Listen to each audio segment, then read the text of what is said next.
savez à souffler. Ma langue française, je m'excuse. Mais permettez-moi, en tant que voisin, d'élargir votre discussion pour conclure cette université d'été. Pendant ces 2 derniers jours, vous n'avez pas seulement réfléchi à la façon dont la France peut, dans ce monde qui bouge vite et beaucoup, compter du compte parmi les gagnants, l'enjeu en vérité plus large.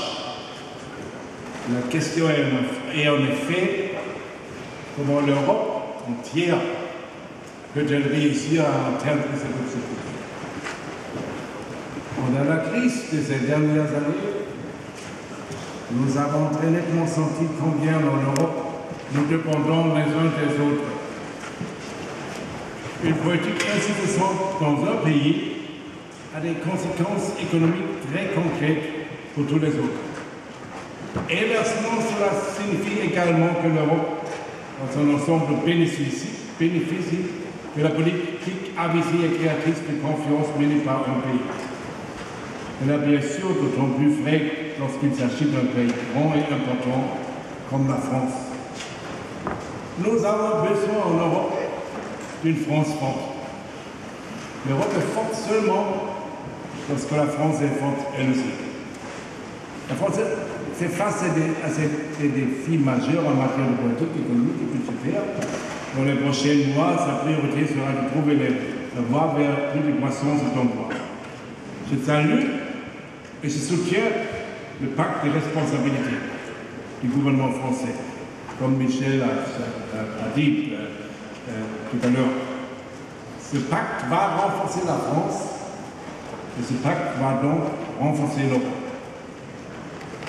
Mon collègue Michel Sapin et moi-même sommes d'accord sur le fait que nous n'obtiendrons pas une croissance économique durable et pérenne avec des déficits continuellement élevés, mais seulement grâce à une politique budgétaire solide, accompagnée des réformes structurelles et d'investissements ciblés.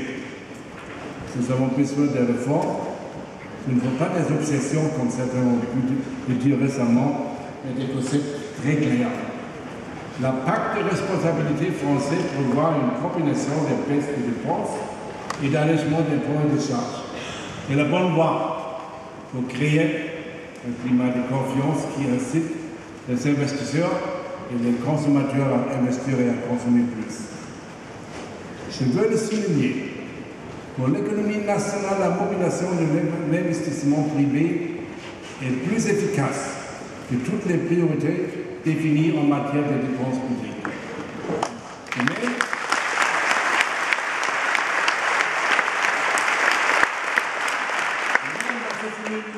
des finances publiques et la réduction des 2 accès-là constituent déjà un programme de promotion de l'investissement privé.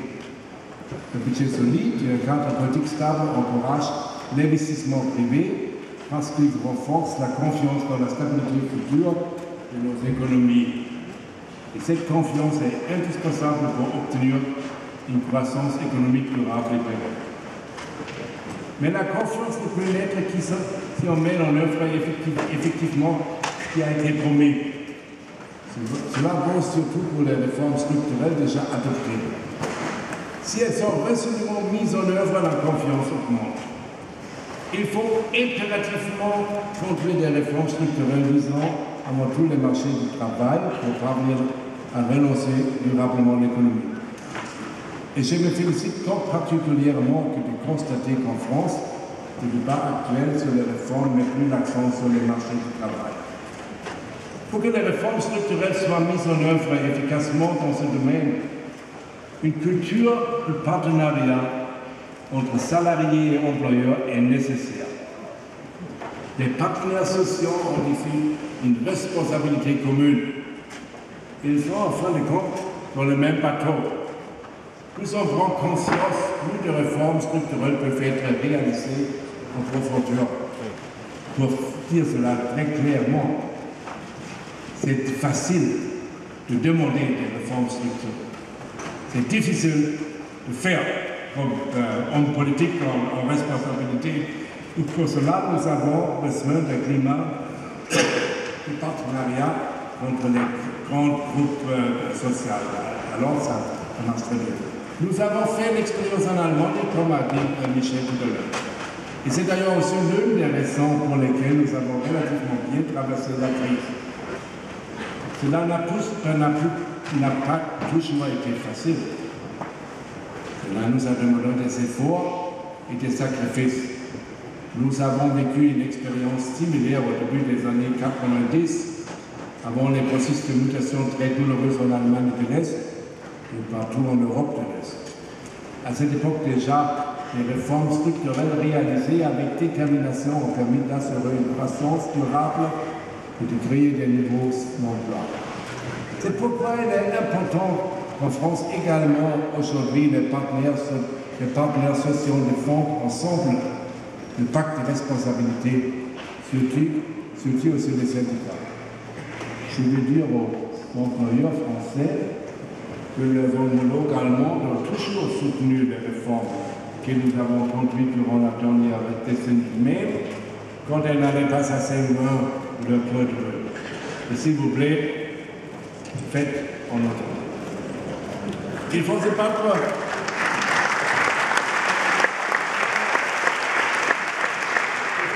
De la même manière en France, y compris en cette période importante de rentrée. Soyez confiants et surtout courageux. Chez nous, aucun doute là-dessus, la France va suivre la bonne voie en matière de politique économique et budgétaire. Elle en sortira plus forte et fera ainsi avancer l'Europe. Cela vaut également pour le nouveau gouvernement français avec lequel l'Allemagne travaillera en toute confiance et de concert. J'ai une bonne coopération avec mon collègue et mon ami Michel Safran. Et c'est vrai, de prononcer le nom est plus facile, monsieur Safran. Ça va être très difficile. Michel est un garant d'une solide politique budgétaire qui garantit la capacité d'achat de l'État. Je veux l'assurer du fait que même dans cette période difficile pour la politique budgétaire française, nous sommes animés d'une volonté de partenariat étroit. Nous conduisons nos politiques respectives en étroite coordination, car nous œuvrons à l'atteinte du même objectif. C'est bon pour l'Europe, lorsque la France et l'Allemagne sont d'accord. Nous ne pouvons faire avancer l'Europe que si nos deux pays avancent ensemble et parviennent à des solutions communes. Mais il ne s'agit pas pour nous d'imposer une solution aux autres. Nous devons plutôt faire des propositions qui permettent à tous les Européens d'avancer. Nous devons œuvrer ensemble en Europe à notre compétitivité, de l'abord pour la France, pour l'Allemagne et pour tout autre pays de l'Europe. Les crises récentes ont causé une énorme chute de la croissance.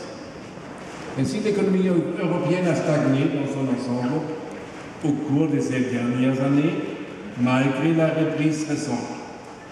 D'autres ont connu une croissance effrénée pendant la même période.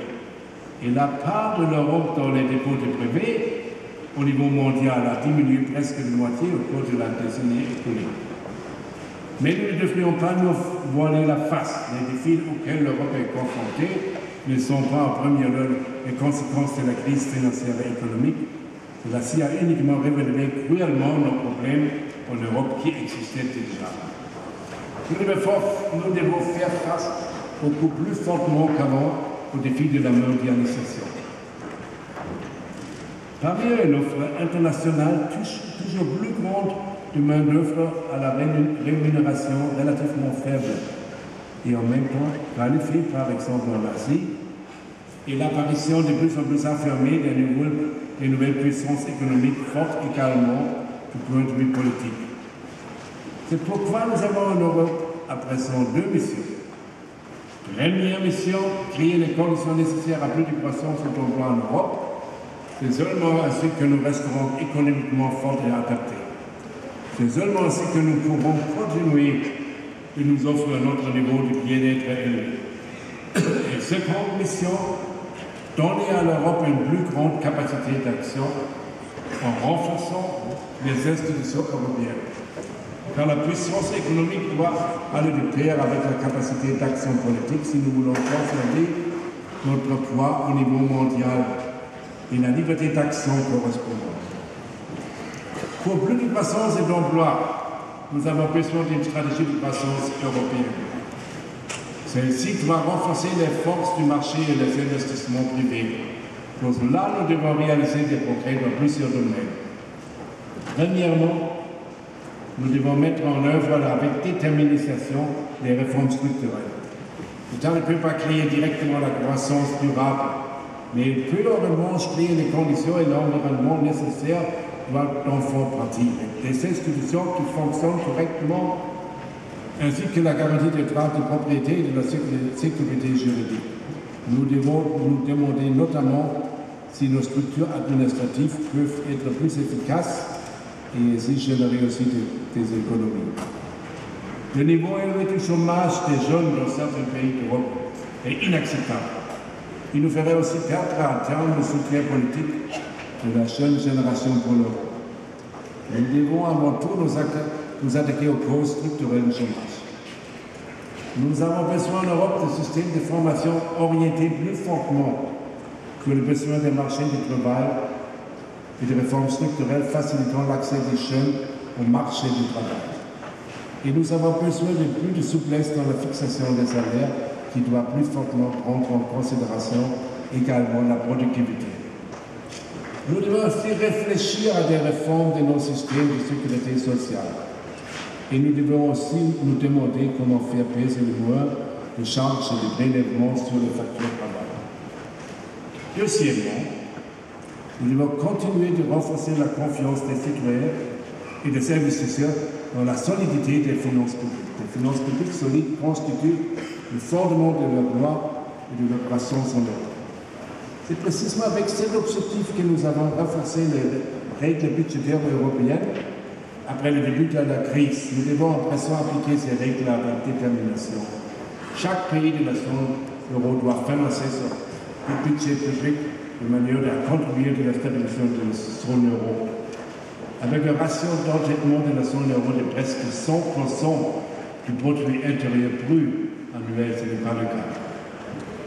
Tant que les budgets ne sont pas équilibrés, il faut agir au plus vite pour réduire le déficit structurel. La croissance du produit intérieur brut doit être proportionnellement plus forte que celle des dépenses publiques.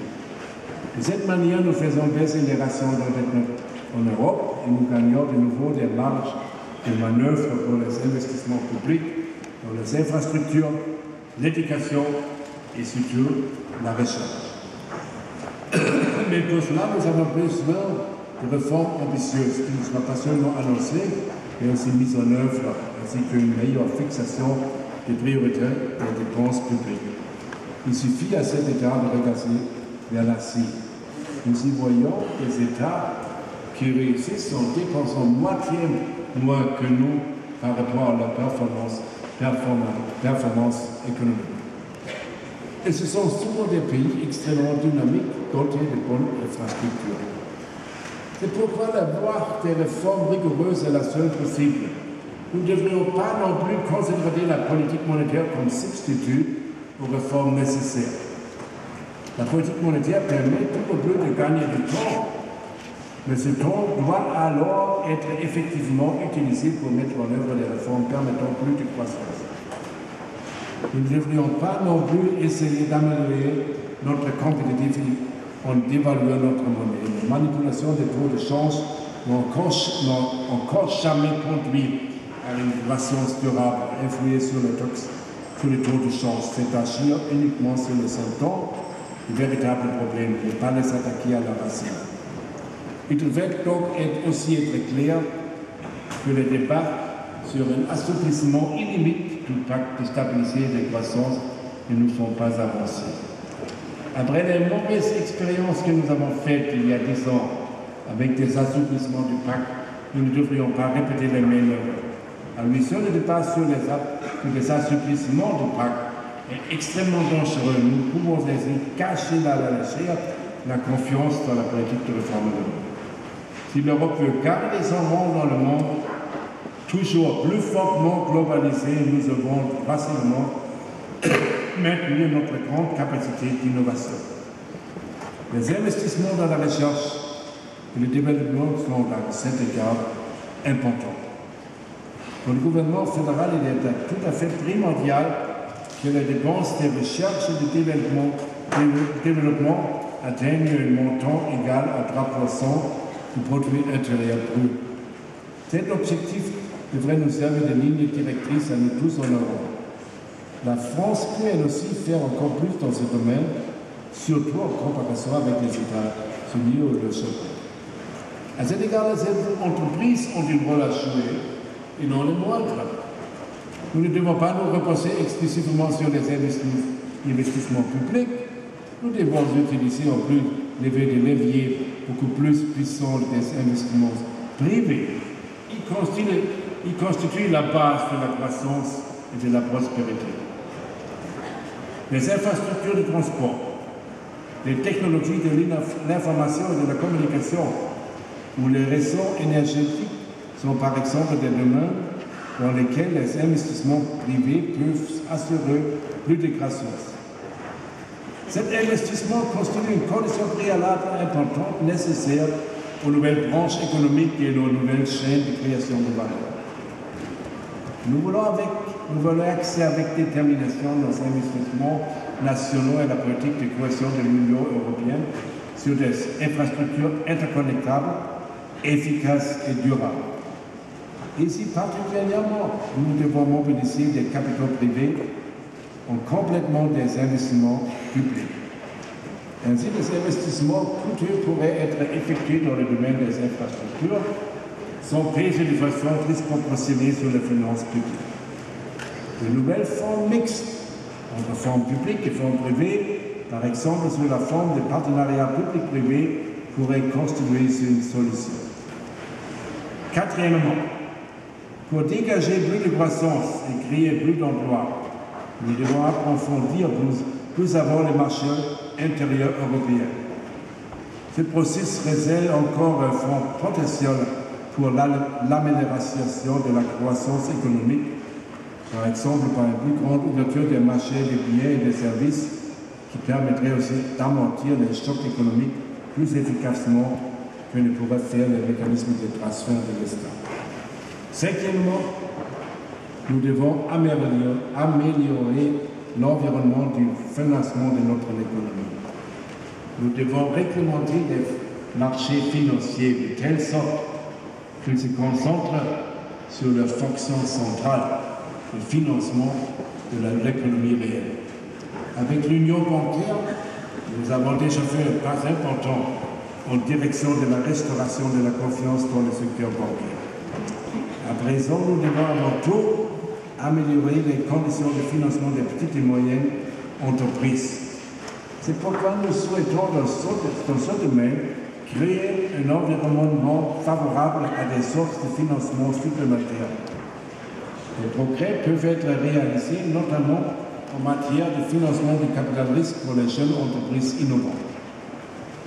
Sincèrement, la crise ukrainienne, en particulier, nous montre de nouveau clairement que nous avons besoin en Europe d'une union énergétique. Nous devons interconnecter nos réseaux énergétiques nationaux pour en faire un réseau européen intelligent qui réunisse la production et la consommation énergétique. Et nous avons besoin d'une stratégie européenne pour le passage aux énergies durables. L'Europe doit réduire sa dépendance vis-à-vis des importations et des ressources en voie de rarification. Et septièmement, nous devrions nous atteler à l'objectif d'une union numérique. Avec une infrastructure européenne des réseaux et avec un environnement favorable à des acteurs européens dans le domaine des matériels et des logiciels. Ici, nous devrons effectivement encore créer toute une série de conditions dans la réglementation européenne. L'union énergétique et l'union numérique sont d'ailleurs des domaines dans lesquels la France et l'Allemagne pourraient associer plus étroitement leurs potentiels, faisant avancer l'Europe. Nous sommes déjà sur la bonne voie en Europe, mais nous devons maintenant agir de manière fiable. Nous devons mettre en œuvre avec détermination ce que nous annonçons. Si Bill Clinton était européen, il dirait aujourd'hui, it's implementation stupid. It's implementation stupid. Nous ne retrouverons pas en Europe la voie durable du succès si nous continuons à chercher les autres responsables pour l'absence de nos réformes. Toutes ces réformes visent à préparer l'Europe au monde globalisé du XXe siècle. Mais il ne s'agit pas seulement de compétitivité économique, il s'agit de démontrer également à l'avenir le succès de notre modèle de vie européen dans la concurrence mondiale entre les systèmes. Notre modèle est synonyme d'alliance réussie entre un système économique compétitif et la démocratie, les droits de l'homme, l'état de droit, la stabilité sociale et la durabilité environnementale. Précisément ici en France, on peut à juste titre être fier de souligner que les valeurs de la liberté, d'égalité et de fraternité, qui ont leur origine surtout dans la Révolution française, sont vivantes dans nos sociétés européennes et rendent notre Europe forte. Si nous réussissons à renforcer ce modèle européen grâce à une puissance économique durable, nous pourrons alors contribuer à de nouveaux agencements dans le monde imprégné de valeurs européennes. Alors, nous pourrons vivre ensemble à l'avenir également dans un monde à l'auteur de nos propres exigences. Pour cela, il vaut la peine d'avancer ensemble et de travailler ensemble avec une France forte, une Allemagne forte pour une Europe forte. Merci beaucoup.